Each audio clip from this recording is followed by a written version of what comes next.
Boa tarde a todos, bem-vindos a mais um webinário da FEComércio São Paulo.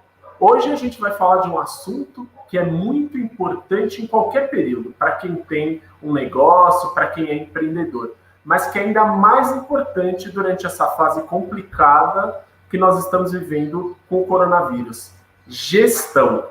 Para falar sobre isso, eu estou aqui com o Guilherme Ditzi, que é economista e assessor técnico da FEComércio São Paulo. Boa tarde, Guilherme. Boa tarde, Rodolfo. Um prazer falar com você e o convite aqui da FEComércio para esse assunto de gestão nesse tempo de retomada. Hoje, nosso webinário vai ser um pouquinho mais curto. E aí você vai se perguntar, mas por que mais curto? Porque não tem assunto? Porque o Guilherme sabe pouco? Muito pelo contrário. A gente tem muito assunto e o Guilherme é expert no assunto. Mas acontece que a semana que vem a gente vai ter um evento que chama o Caminho Seguro para a Retomada. Como que ele vai acontecer? Vão ser 3 dias seguidos com vários webinários e lives, nos quais a gente vai aprofundar essas questões muito importantes nesse período, inclusive gestão. O Guilherme vai estar em vários deles, com vários convidados, enfim, com cases muito bons. Então hoje vai ser mais curtinho. E aí, se você está curioso, achou que essa semana esse evento é a sua cara, coloque o seu celular aí do lado direito do teu computador e aponta para o QR Code que está aparecendo na sua tela para você se inscrever nesse evento. Exatamente onde o Guilherme está apontando. Alguns recadinhos rápidos. lab.fecomércio.com.br. Não precisa esperar até a semana que vem, nem esperar acabar o webinário. Tem vários materiais, inclusive sobre gestão, muito bons lá. Se você está na correria do dia a dia, se cadastra na nossa lista do Telegram, que a gente manda todo dia um apanhado, um resuminho das coisas mais importantes. Além disso, se você está em casa, fazendo aquela tarefa diária e quer escutar alguma coisa sobre gestão, perfil da FEComércio, FEComércio São Paulo, no Spotify e no SoundCloud. E sem mais delongas, vamos começar o nosso webinário. Gui, sempre que a gente fala de gestão, é importante começar de fundamentos. Já fiz outras lives, já gravamos vídeos sobre isso, e você sempre ressalta isso. E nesse momento complicado pelo qual a gente está passando, em que a maioria das empresas tem que reduzir gastos, é importante entender os custos do negócio, certo? Eu não estou falando de custo fixo, variável, renegociação de contrato. E sobre esse último ponto, renegociação de contrato, mesmo que a gente já passou pelo auge da pandemia, assim parece, ainda tem espaço para renegociação? Olha, Rodolfo, vamos lá. Primeiro, em questão de gestão, a gente vê muitos empresários não tendo uma noção de como organizar os seus custos. Não sabe o que é custo variável, custo fixo, o que dá para renegociar. Então, fica muito difícil você, sem saber o que você pode renegociar, para tentar achar, olha, eu vou renegociar. Então, o primeiro ponto de tudo, colocar numa planilha, numa tabelinha, colocar todos os custos fixos e variáveis. Os fixos são aqueles que não alteram de acordo com a produção.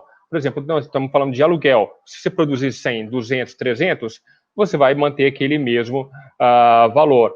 E outros custos variáveis, por exemplo, ou o imposto, se você produz mais, você vai pagar mais, algum tipo de serviço temporário que vai ter na sua loja. Então, você tem que colocar ponto a ponto, num papel, mesmo. Às vezes a pessoa, né, Rodolfo, não tem muito acesso ao Excel, ficar lá batendo a planilha. Mas vale no papel colocar, olha, quais são os meus custos fixos e variáveis. E a partir disso, renegociar todos. Aluguel, como você bem falou, no início, lá em março, abril, as pessoas estavam ali, naquele 50% de renegociação que virou meio o geral, né? E eu acho que agora pode continuar a renegociação por 50%, manter esse percentual, porque a situação ainda não está fácil para os empresários. E o aluguel, é um dos principais custos aí do empresário do comércio. Então, renegocia aluguel. Funcionário, a gente vai discutir depois um pouco de gestão de pessoa, mas é importante saber a importância, se não desse funcionário, mas nós tivemos aí medidas provisórias para renegociar, reduzir carga de trabalho com redução de folha. Por exemplo, alguns custos, se você tem alguma manutenção esporádica e sua loja está fechada, de repente você pode postergar esse pagamento ou renegociar com esse fornecedor. Então, são várias formas que você pode, nesse momento, pensar. Só que não adianta pensar se você não tiver na cabeça o que você vai sugerir. Então, por isso é importante fazer o primeiro passo para depois você ir para a renegociação, que é extremamente importante você manter a capacidade de investimento, de gastos, para sobreviver durante a crise.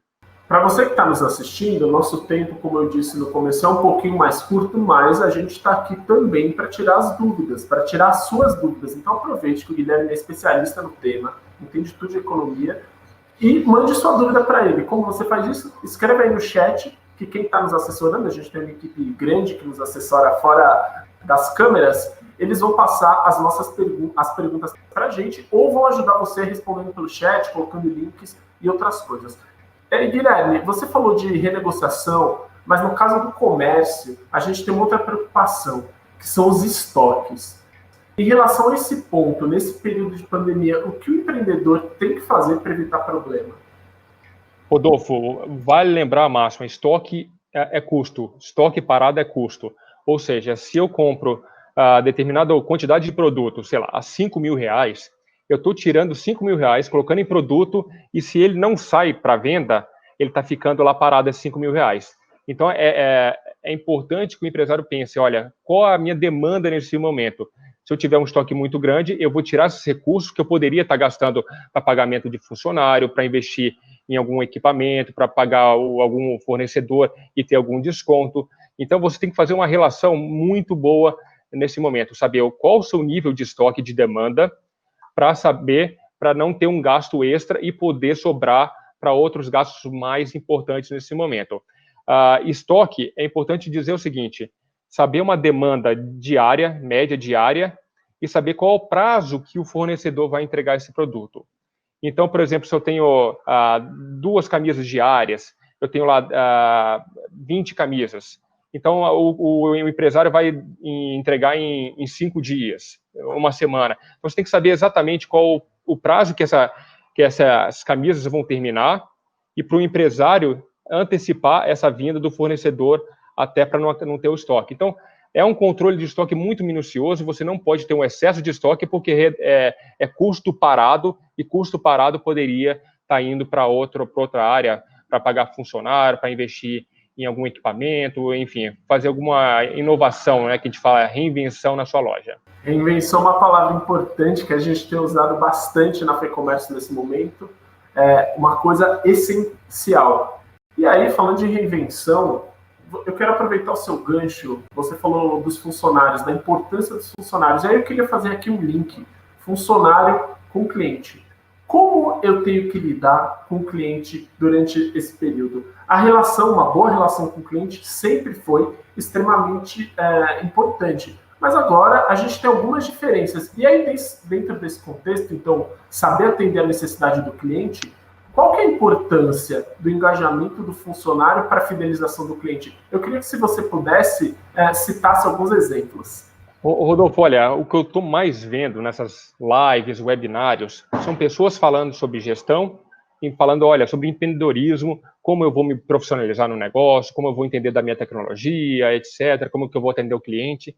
Só que quem está na ponta com o cliente é o funcionário. Então, não adianta nada eu ter o conhecimento aqui, o cliente está aqui, e nesse meio você gastar energia sem e perder vendas, né? Porque você não passando as informações claras e adequadas para o seu funcionário, a tendência é de ter uma perda de vendas na ponta.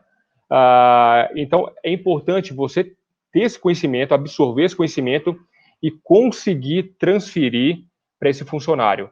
E aí a transferência vai desde com metas, com incentivos, né? Porque às vezes muitos funcionários se sentem desmotivados. Então, cabe o líder motivar, seja por um plano de carreira, seja com benefícios, com missão nesse momento, para poder estimular as vendas. Pode parecer um custo menor, mas é um custo necessário para poder estimulá-lo e aí ter um aumento de vendas. Eu vou usar um exemplo particular aqui que eu tive.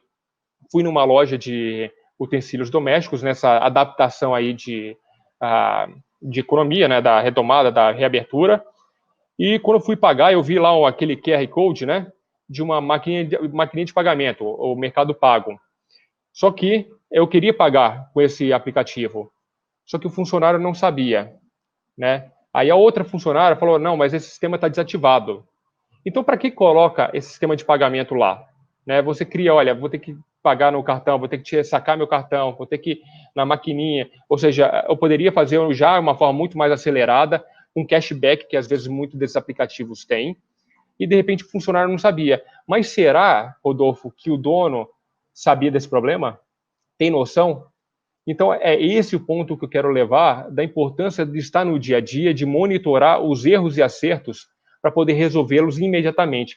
Não adianta passar um mês, capaz de eu voltar na loja agora e tá o mesmo problema, porque o dono, o gerente, não está olhando o que o funcionário está ali. O problema, ele viu, mas ele não reporta. Então, cabe um fluxo muito, muito bom entre gerente, dono, funcionário, que você vai chegar com certeza para um cliente aí com muito mais informação, muito mais credibilidade, para que ele fique confiante e retorne cada vez mais à sua loja.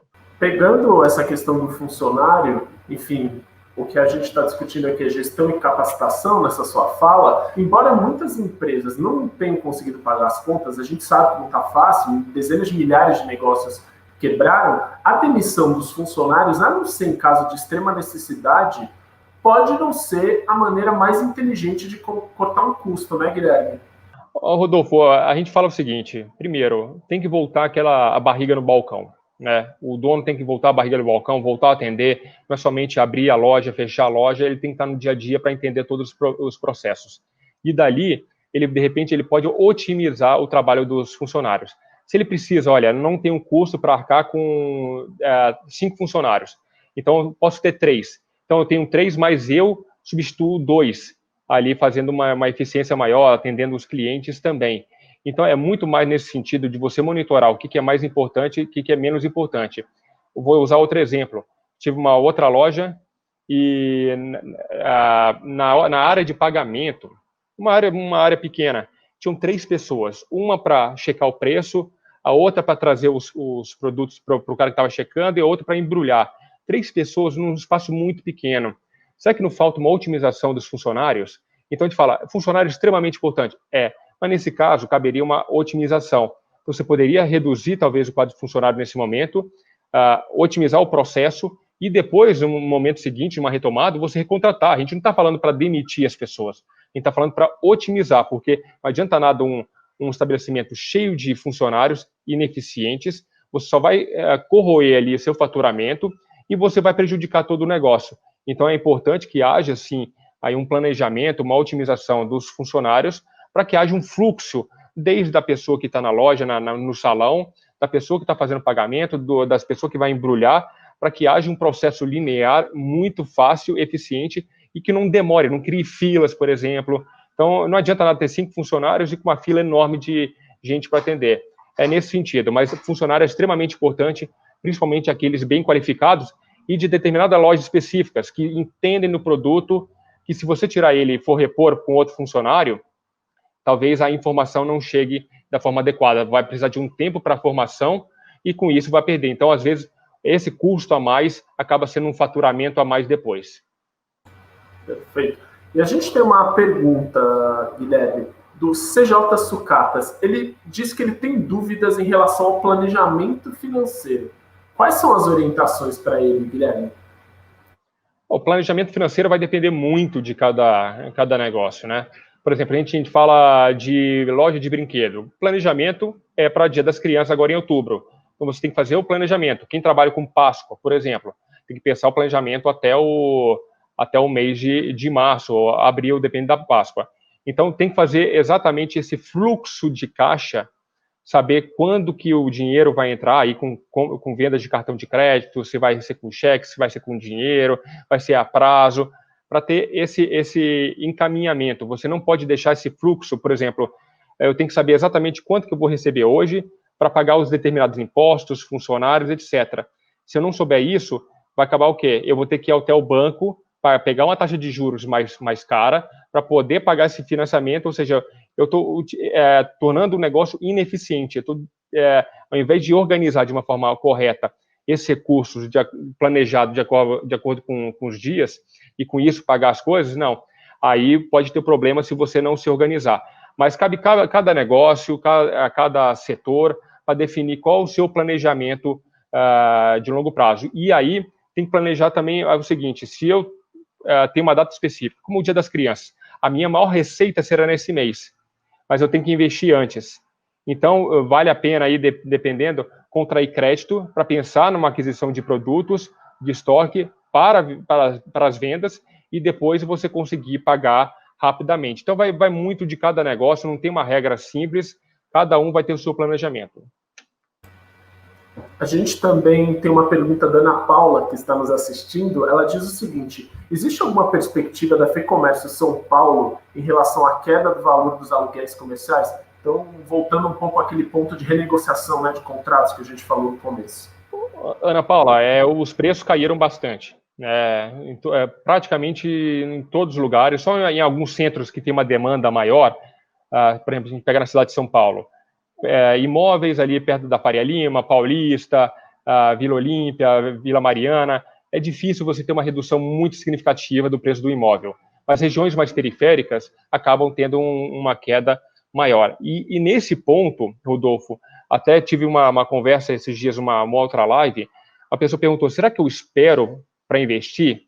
Eu falo, olha, agora pode ser o momento, porque você está tendo um aluguel muito mais barato, a contratação de funcionário é muito mais barato, a negociação com o fornecedor também, você consegue negociar prazos e preços de uma forma muito mais favorável para você. Então, de repente, agora é o momento de investir. É a história do cavalo selado, ele passa uma vez, né? Então, você tem que aproveitar a oportunidade. Talvez esse momento de retomada seja apropriado para investimento. Investimento é aluguel barato, funcionário, um custo de mão de obra mais barato, fornecedores, produtos. Se você tiver esse encaixe todo, você pode iniciar um negócio num momento extremamente favorável, que a gente vai ver uma recuperação daqui para frente. A gente falou de reinvenção, essa palavra que está sempre presente nas nossas lives, e aí tem um fator que muitas empresas passaram a fazer entrega em domicílio ou delivery com empresas terceirizadas. E aí a pergunta é a seguinte: quais os pontos de atenção para não prejudicar a imagem do meu negócio com esse tipo de serviço? E se você tiver um exemplo também, que fica sempre bastante ilustrativo. Rodolfo, acho que eu vou falar de um exemplo aqui. Eu vou extrapolar. Ele não é a regra, mas ele serve bastante como para ilustrar esse momento. Tem uma pessoa, um conhecido, que comprou várias cadeiras para o seu escritório, tá? E no seu escritório, o problema é que tinha um segundo andar, que não chegava de elevador. Então, essa entrega, que era terceirizada, ela chegou lá, entregou as cadeiras, mas não sabia que era um segundo andar. E como é que fica a situação? Será que o pessoal da obra vai receber, vai subir? Ou se ele tinha que levar até em cima para entrega? Essas coisas, você tem que monitorar, porque cabe o serviço completo. O cliente quer receber a cadeira, por exemplo, aonde tem que ficar. Não tem que ficar lá embaixo na portaria. Então, se a loja não monitorar, pode ser que esse serviço mal feito na ponta vai manchar a imagem da loja, né? Como a gente vê serviços de iFood, de Rappi, quando você pede o hambúrguer, por exemplo, o serviço de entrega é terceirizado. Se chega frio, não é o problema, às vezes, do estabelecimento, é o problema da entrega, que demora, é o tipo da embalagem. Então, são vários outros aspectos que fogem da mão ali do monitoramento do empresário, mas que ele tem que estar muito de olho, porque se isso correr várias vezes, de uma forma recorrente, vai prejudicar a imagem do estabelecimento. E a gente sabe, né, Rodolfo, quem está nos assistindo, para fazer uma avaliação negativa, a pessoa faz rapidamente na internet. Agora, para fazer uma avaliação positiva, demora muito. Tem que ser muito positivo a prestação de serviço ou produto para que ele gaste seu tempo para fazer uma avaliação. Então, quando você entra no meio online, Aí que é o perigo de você ficar bastante atento com essas entregas para que chegue de uma forma adequada e conforme o consumidor está esperando. E vai lembrar, né, que a gente vai falar semana que vem também com a Vitude, com essa questão de negócios online. Então vai ser bem bacana quem puder acompanhar na semana que vem, no nosso ciclo de webinários, vários empreendedores de sucesso mostrando exatamente esses exemplos na prática. Aqui, obviamente, eu sou um técnico, mas são pessoas que vão mostrar no dia a dia esses exemplos de como fazer o seu negócio dar certo. E, Guilherme, a gente tem uma pergunta da Mariana Machado. Na verdade, ela pede uma certa orientação aqui. Ela pede sugestões para empresas do ramo de importação de material de eventos. E aí a pergunta dela é a seguinte: como enfrentar essa crise, já que muitos eventos foram cancelados? Então, de novo, estamos falando de reinvenção, né, Guilherme? É reinvenção, né? Se você está imaginando, né, a importação de materiais de eventos, os eventos simplesmente acabaram esse ano, né? Não adianta, você tem que se reinventar com produtos internos, né? Será que a gente não vai ter aqueles grandes eventos no Espaço Center Norte, no IMB? A gente vai ter espaços muito menores com menos circulação. Será que a gente não consegue fazer uma decoração diferente num outro estabelecimento, num outro local que não precisa de uma estrutura maior para você importar? A questão é readequação para esse novo momento. Talvez daqui a 1 ano, 2 anos, a gente vai ter a mesma estrutura de importação, vamos ter os eventos novamente com milhares de pessoas, aglomeração. Mas nesse processo inicial, é importante que haja uma readaptação. Da mesma forma, como, vamos imaginar o Réveillon. A gente não vai ter o Réveillon mais na Paulista. Olha a oportunidade que as pessoas podem ter agora nos prestadores de serviços de fazerem festas privadas para famílias. Então, eu faço desde a refeição, refeição, decoração, posso fazer algumas camisas customizadas, ou seja, entregar todo um serviço para que a família simplesmente, olha, tá aqui minha casa, você decore, você coloca as camisas aqui, você coloca a refeição aqui, para a gente fazer um evento.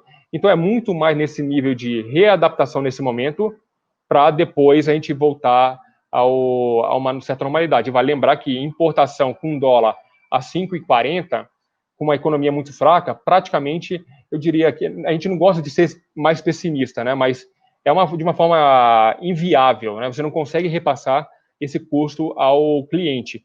Então, é o momento de esperar, respirar e readequar nesse momento de retomada.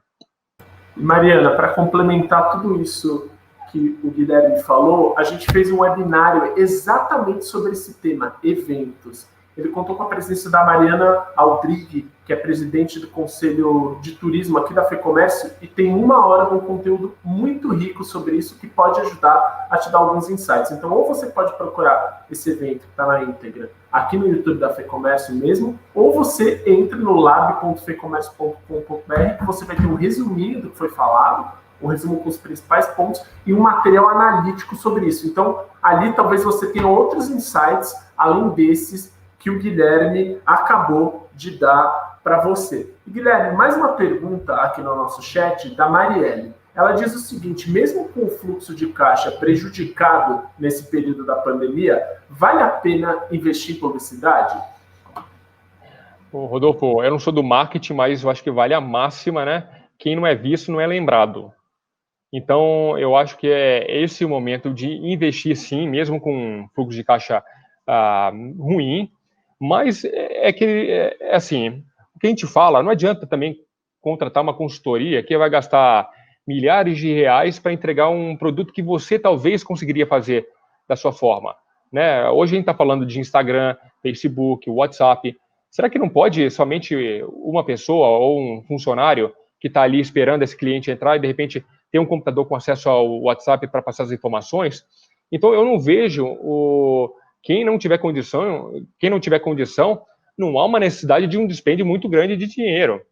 E agora cabe, sim, uma boa fotografia, imagens claras, informações bem diretas com esse consumidor. O que eu falo é o seguinte, né, Rodolfo?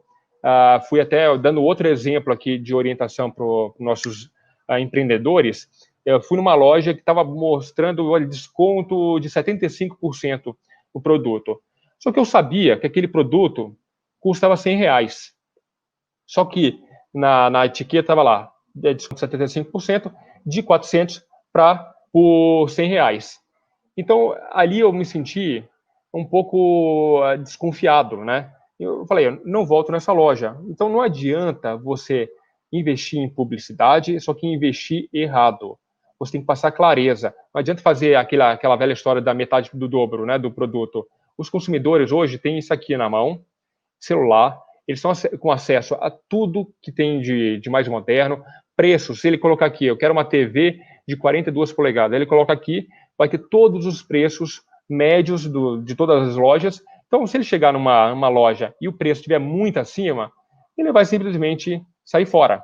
Então, é importante que haja publicidade, mas com clareza e que traga confiança, porque é esse momento de fidelização do cliente, que a gente fala, né, Rodolfo, sempre. Fidelizar o cliente é que não é porque ele vai gastar muito no primeiro momento, é que ele vai gastar 100 agora, 100 no próximo mês, 100 no outro mês, ou seja, ele vai ter uma compra recorrente. E isso é muito difícil. Só é possível com credibilidade que a loja vai ter com um bom produto, um bom serviço, para que ele se sinta atrativo aí para fazer as compras. Transparência, né, Guilherme? É outra palavra que tem surgido frequentemente nos nossos webinários. Transparência com o cliente nessa hora, né? É transparência, né? A gente vê que, às vezes, até mesmo o gerente, né, o gestor, ele acha que o consumidor está ali naquela coisa antiga, que ele não tem acesso à informação, então ele vai passar uma informação mais ou menos equivocada ali para poder vender aquele produto, desovar o estoque, e às vezes coloca lá descontos de tantos por cento, só que na hora que você vai ver aquele desconto num produto lá no fim da loja, que não é interesse do cliente. Então isso, você vai minando a confiança do consumidor. Se você minar várias vezes, provavelmente ele não vai voltar, e se ele não voltar, ele também vai fazer o boca a boca, que é importante no comércio. Se ele não voltar, o amigo também não vai voltar, o vizinho não vai voltar, e daí aquela loja vai ficar um pouco estigmatizada com uma ação ruim. Em falar em estigmatização e boca a boca, no mundo virtual isso se expande e isso toma uma proporção que no mundo físico às vezes é bem menor. E aí, aproveitando esse gancho de transparência, reinvenção, inovação e esse cuidado de comunicação com o cliente, o e-commerce está tendo um papel de destaque, enfim, de sobrevivência muitas vezes nessa pandemia. E aí, quais as dicas que você pode dar para o empresário para ele entrar nesse mundo digital de inovação, quem ainda não está, né? Eu costumo falar, Rodolfo, o seguinte, e-commerce não é para amadores. E e-commerce não é o puxadinho da sua loja física. Então, não é só porque eu tenho um bom desempenho da loja física que eu vou fazer uma loja virtual. Porque depende de vários aspectos. A gente está falando do e-commerce, você sai de uma loja de rua, por exemplo, de um bairro X, que tem aquela circulação de pessoas, para o Brasil todo. Você pode vender para a região norte, nordeste, para a região sul, centro-oeste, enfim, você amplia o número de consumidores. Só que aí depende de logística, e logística não está na sua mão.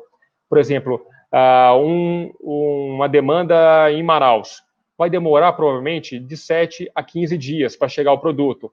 Isso mina a confiança, faz com que esse consumidor não compre.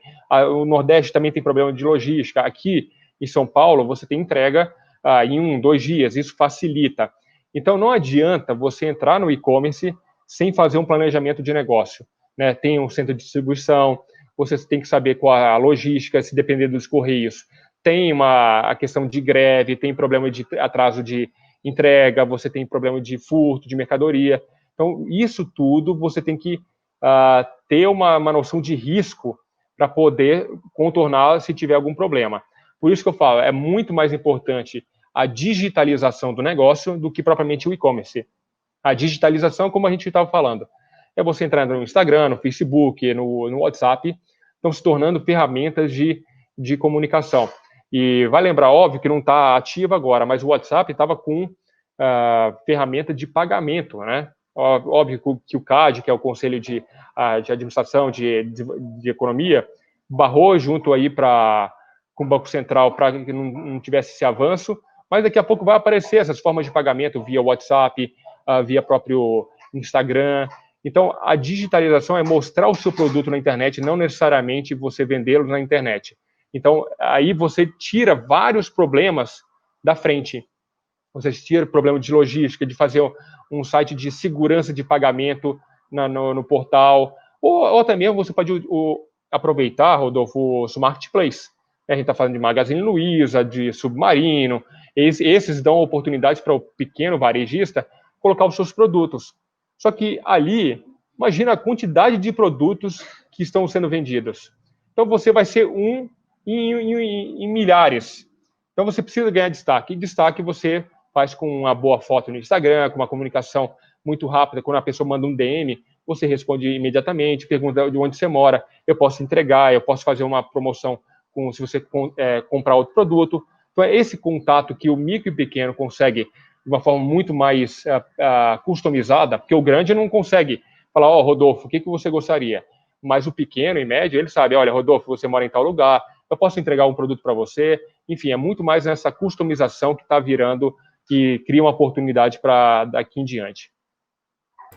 Sobre esse assunto, digitalização e e-commerce, como o Guilherme explicou, estão relacionados, mas são diferentes. A gente tem webinários muito bons, com cases de sucesso. Um deles que eu posso destacar, que foi feito há algumas semanas, Juliana Flores. A gente também recebeu uma pessoa do Mercado Livre que fala bastante sobre isso, essa questão das fotos. Então, acessa lab.fecomércio.com.br. Além disso, a gente também tem um e-book para você ter o passo a passo e pesquisar sempre que precisar, falando sobre essas questões. E, Guilherme, você falou em logística, e CJ Sucatas, que está nos acompanhando, obrigado pelas suas perguntas, que são sempre muito boas. Do início da pandemia até os dias atuais, ele diz, a qualidade das entregas vem caindo, e aí ele faz um destaque aqui para a comida. Você acredita, Guilherme, que isso está associado à questão financeira, manutenção versus ganhos? Rodolfo, sempre um prazer, né? É um telespectador assíduo aqui das nossas lives, o CJ Sucatas, eu sempre esqueço o nome dele, mas mandar um abraço e obrigado aí pela participação de sempre. O que a gente está tendo é uma explosão de demanda num espaço muito curto de tempo. Então, talvez a quantidade de entregadores seja insuficiente para atender toda a demanda, principalmente nos horários de rush, né? Que a gente fala ali de entrega de comida de 7 até 9 da noite, às vezes no almoço de meio-dia até 1h30. Então, ali você tem um excesso de demanda, talvez para uma contingente menor de funcionários. E com isso você pode ter atraso de entrega e com atraso você tem a comida mais fria. Mas isso é questão de mercado. Não adianta também você colocar mais trabalhadores ali, porque o custo vai ser menor para cada um. Então, a economia vai se ajustando.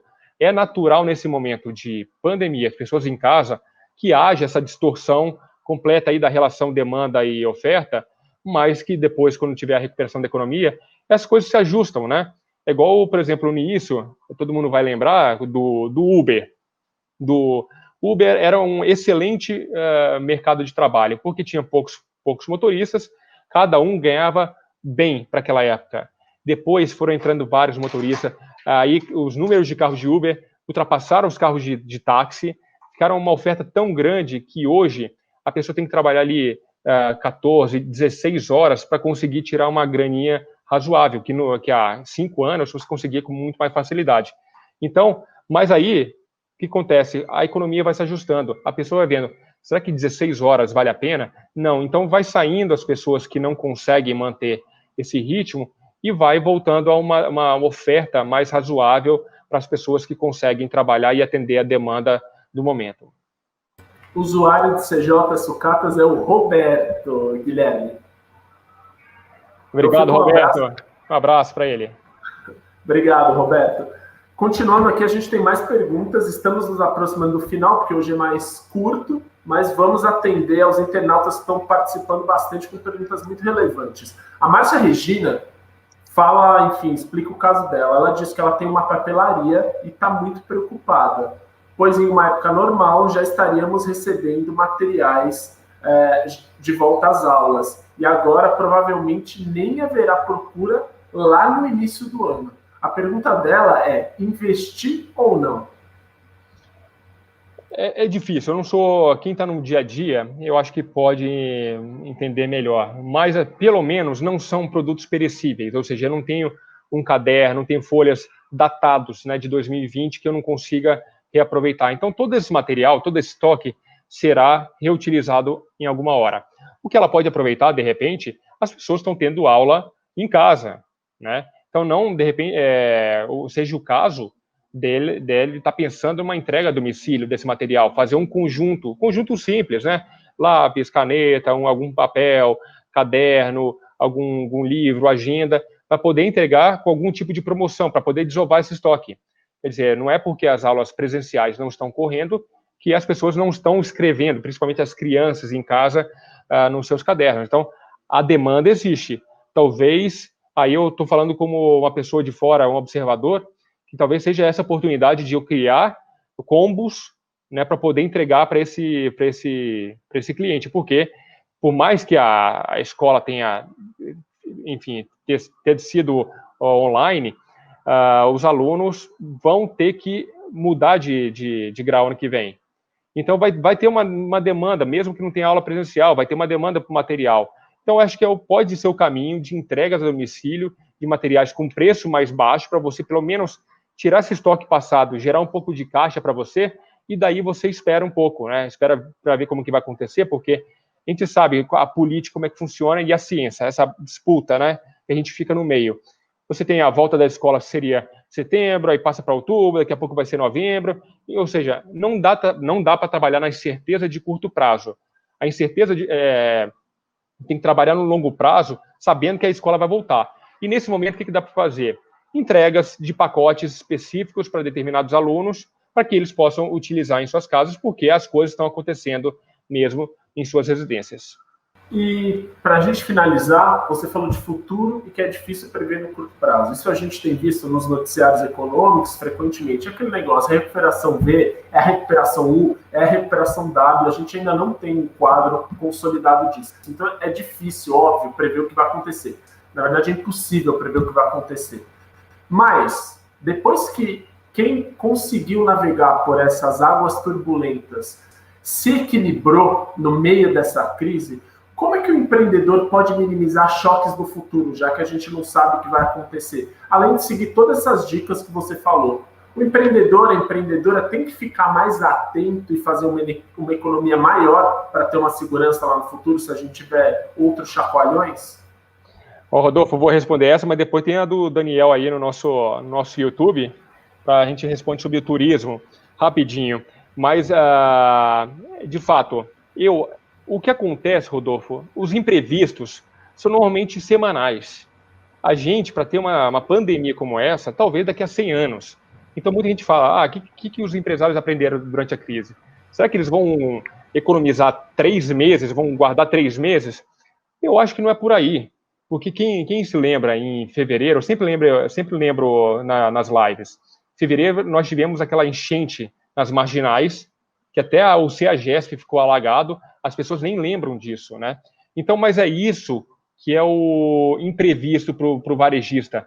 Talvez uma chuva na sua rua que você perda, você vai ter a perda ali de 1 semana de vendas, mas depois você voltou ao normal, a recuperação.